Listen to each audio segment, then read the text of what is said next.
What is this? You see, it comes from Egypt, of course. I got an upgrade. These objects are called Djed pillar. Djed pillar? Djed pillar. In official Egyptology, then Djed pillar. You see, you find them all over. You find them small, you find them on walls, you find them on columns, you find them on tombs, you find them all over Egypt. What is it? In official Egyptology, there are 12 different explanations what it should be. Nobody knows what it is, no archaeologist.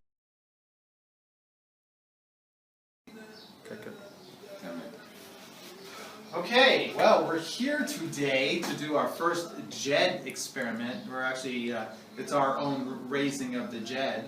Harun, Avian here, and myself, we got together when I first arrived here in Cairo and laid out the plans to create a Djed pillar to see the reaction of the materials that the ancients used to accumulate energy via the resonance project or the radiant energy project that we're doing here.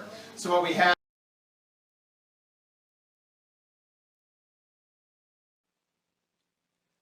Hotepu everyone.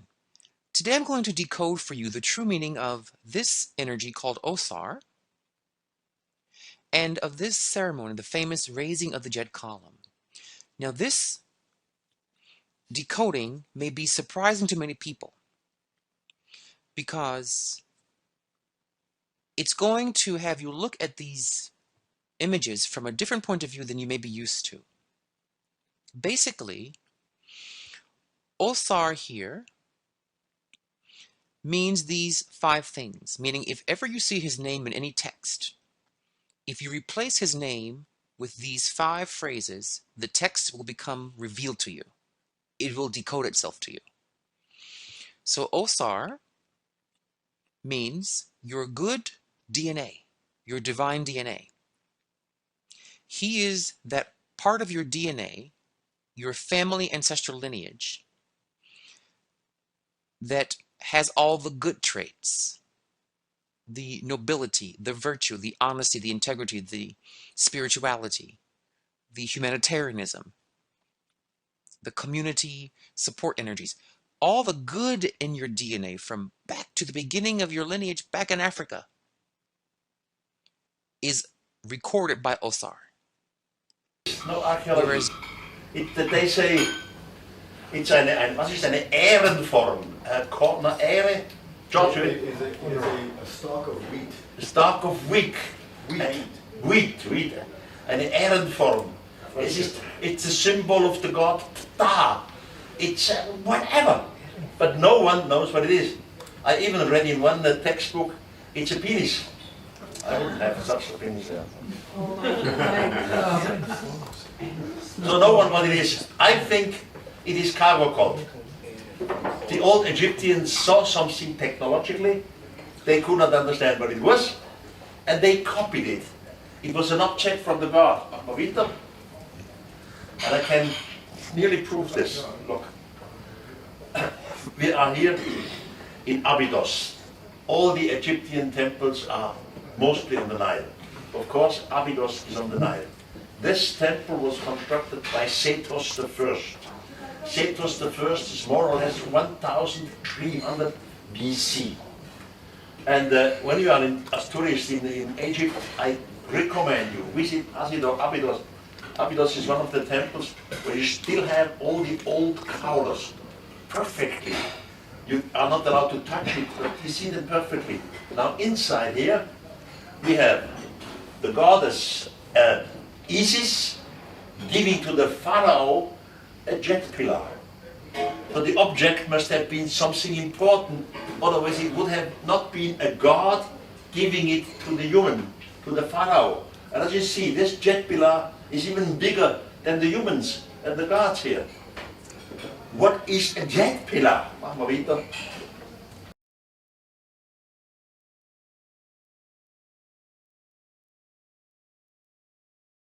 going to create the backbone of Osiris. So while doing a combination of elements here, you're going to see the Djed is going to start taking form. And then what we'll do is we'll actually energize it and actually feel what type of energy is actually going to be emitting. This is the first time we're doing it. We haven't done it before the camera started rolling, so I'm kind of excited. I think a lot of you will be excited to actually see a Djed coming into form in its actual 3 dimensions. I know a few of you back in the States are kind of waiting patiently to see this. So if everything goes well, we should have a tremendous amount of energy that emits from this pillar itself. Does it fit? Yeah, okay, good. So that's the cap. So now we have the completed Djed at this point in time. So what we'll do is we'll do a slow introduction and power up the unit here. I'm going to start it from a low setting.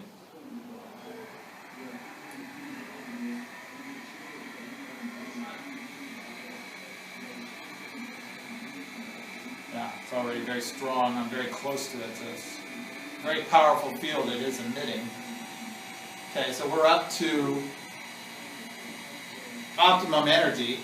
Now, when we start, it should be very interesting for us to see what happens when we interact with the limestone. So as you can see, energy is emitting from the limestone. Now we'll look at the basalt.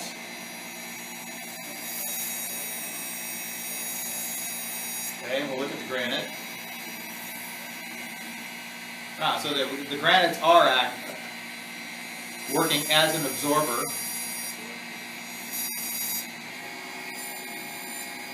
Now the technology just amplified, moved up to a higher resonance.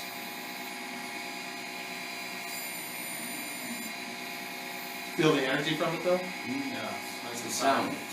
Well, the sound, but also the field that it's generating. You can actually almost... Hakim said this text means this is a knowledge of ancient technology that can be abused. In this explosive video, the self-proclaimed chematologist, Stephen Mailer, explains the mysterious Dendara light bulb inside one of the underground crypts beneath the Temple of Hathor.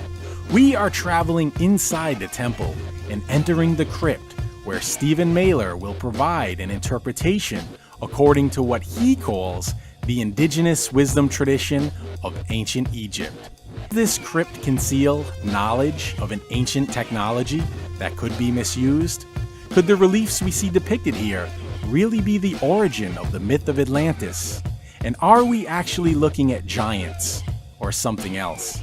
As we explore more in this video, you'll want to keep in your consciousness that there are other interpretations. This is only one interpretation, and it's the first video in a 3-part series. I'll come back at the end of this video to explain more, so you'll want to stick around. But in an effort to put all the pieces on the table, let's see what the author behind the discipline of chematology has to say about the Dendara light bulb.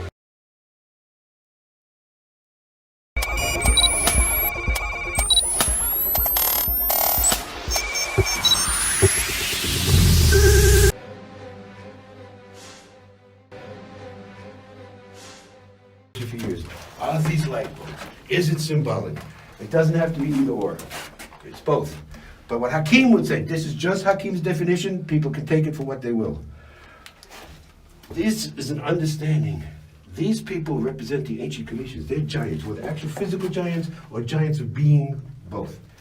They're showing a knowledge that Djed pillar always has been an understanding of a condenser, source of electricity. Okay? Snake in all ancient worlds can millennia energy, electricity.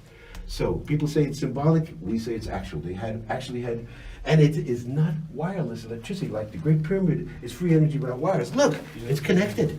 It's connected to a point. Now, according to Abdel Hakim, this shows the ancient Commissions. Were they physical giants or were they mental giants? Could be both. Okay, these are the dynastic peoples. Now, this is what tradition called a crux tube, which is a light bulb. Now, again, some people think it's symbolic, some people think it's actual. Snake has always represented electricity in the ancient world, Kundalini energy. And Djed pillar, some people believe actually represented a condenser that had involved with electricity. And it's not free energy. Look, it's plugged in. See? Plugged into this socket. Okay, so this shows a knowledge of this energy.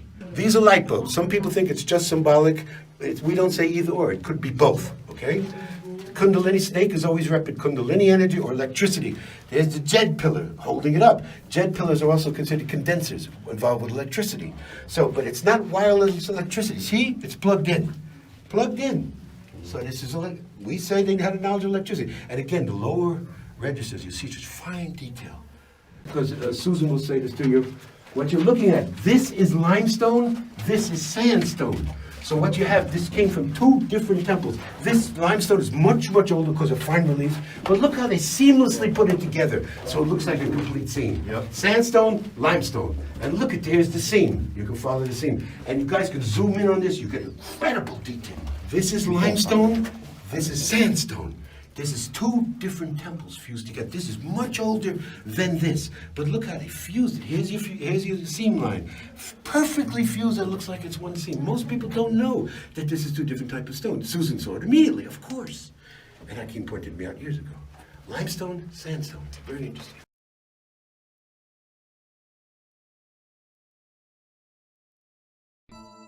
But to think science and its experts are really a very recent modern thing, that term was not even known in 15th century and before. It is really only the last 70 years that we have got to know the history we were taught, and even that has changed.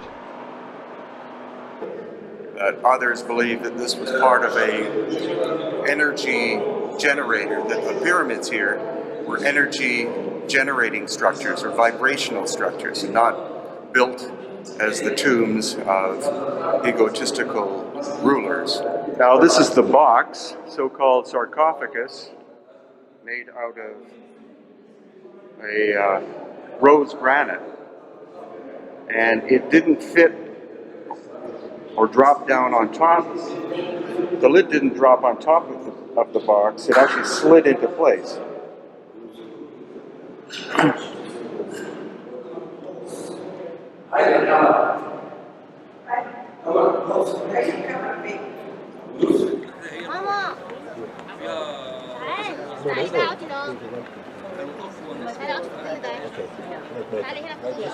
Yeah, that's